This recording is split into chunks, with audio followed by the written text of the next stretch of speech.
अब हम खंडवा के दूसरे प्रश्न को हल करेंगे। तो प्रश्न क्या है कि यदि बिंदु ए x, y, b -5, 7 और c -4, 5 सररेख हो तो x और y के बीच संबंध ज्ञात कीजिए।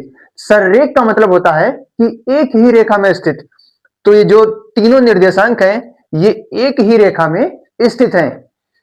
तो इसके लिए प्रतिबंध होता है, पहले लिख लेंगे हम संरेख के लिए प्रतिबंध।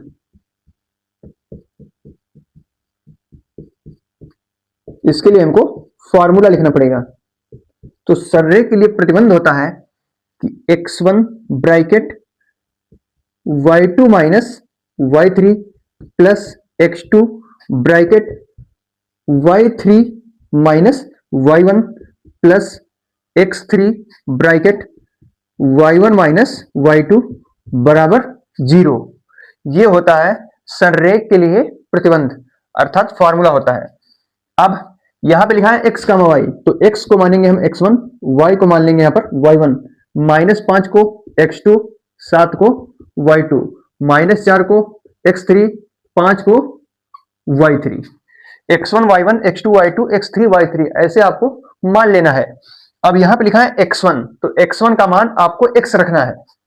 तो x bracket y2 minus y3, y2 है 7 और y3 है 5, तो 7 माइनस 5 ये 2 हो जाएगा यहां पर, प्लस x2, x2 है -5 तो आपको रख देना है -5 bracket y3 minus y1, y3 है 5 और y1 है y, तो 5 माइनस y अंदर हो जाएगा 5 माइनस y, प्लस x3 लिखा है यहां पर, x3 आपका है -4 तो यहां पे लिख लेना है -4, y1 माइनस y2, y1 है y और y2 है 7 तो y -7 हो जाएगा बराबर 0। अब आपको गुणा कर देना है, तो x गुणे 2, 2x हो जाएगा।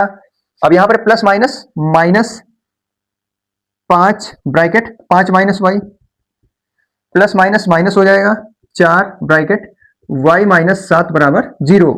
तो 2x -5 गुणे 5 -25 माइनस माइनस प्लस 5y -4 और गुणे y -4y minus minus plus 4 सते 28, तो प्लस 28 बराबर 0 हो जाएगा। अब यहां पे लिखा है 2x, तो लिख लेंगे हम 2x, 5y माइनस 4y तो बचेगा केवल y, तो 2x प्लस y हो गया। अब यहां पे लिखा है 25 और यहां लिखा है 28, तो 28 माइनस 25 तो मिलेगा हमें 3, तो प्लस 3 बराबर 0। तो यही आपका एक समीकरण बन चुका है। यही हो जाएगा आपका x और y में संबंध। तो आई होप आप इस प्रश्न को समझ गए होंगे। इसके बाद हम अगले प्रश्न को हल करते हैं।